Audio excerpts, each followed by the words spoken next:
ಒಂದಾನೊಂದು ಕಾಲದಲ್ಲಿ ಒಂದು ಹಳ್ಳಿಯಲ್ಲಿ ಮೋಹನ್ ಎಂಬ ವ್ಯಕ್ತಿ ತನ್ನ ಹೆಂಡತಿ ಸುನೀತಾ ಜೊತೆ ವಾಸಿಸುತ್ತಿದ್ದ. ಅವನಿಗೆ ಒಂದು ಸಣ್ಣ ಚಹಾ ಅಂಗಡಿ ಇತ್ತು. ಮೋಹನ್ ಸ್ವಭಾವತಃ ತುಂಬಾ ದಯಾಳು ಮತ್ತು ಸಹಾಯಕನಾಗಿದ್ದನು.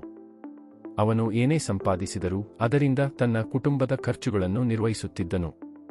ಪ್ರತಿದಿನ ಬೆಳಿಗ್ಗೆ ಅವನು ತನ್ನ ಚಹಾವನ್ನು ಮಾರಾಟ ಮಾಡಲು ಹಳ್ಳಿಯ ಚೌಕದ ಬಳಿಗೆ ಹೋಗುತ್ತಿದ್ದನು.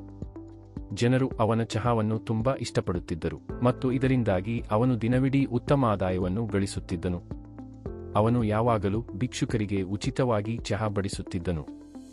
ಒಂದು ದಿನ ಒಬ್ಬ ಹಳ್ಳಿಗ ಮೋಹನನ ಬಳಿಗೆ ಬಂದನು.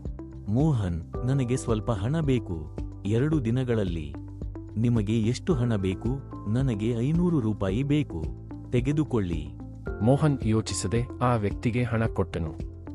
ಮೋಹನ್ ಯಾವಾಗಲೂ ಜನರಿಗೆ ಸಹಾಯ ಮಾಡುತ್ತಿದ್ದ. ಮೋಹನ್ ಮತ್ತು ಹಳ್ಳಿಗನ ನಡುವಿನ ಸಂಭಾಷಣೆಯನ್ನು ರಾಮನ್ ಎಂಬ ವ್ಯಕ್ತಿ ಕೇಳಿಸಿಕೊಂಡ. ಅವನು ತನ್ನಷ್ಟಕ್ಕೆ ತಾನೇ ಯೋಚಿಸಿದನು, ನಾನು ಅವನಿಂದ ಹಣ ಕೇಳಲು ಏಕೆ ಪ್ರಯತ್ನಿಸಬಾರದು? ಅವನು ಹಾಗೆ ಹಣ ಕೊಡುತ್ತಿದ್ದರೆ ಅವನು ಖಂಡಿತವಾಗಿಯೂ ನನಗೂ ಕೊಡುತ್ತಾನೆ. ರಾಮನ್ ಬೇಗನೆ ಮೋಹನ್ ಬಳಿ ಹೋಗಿ ಹೇಳಿದನು.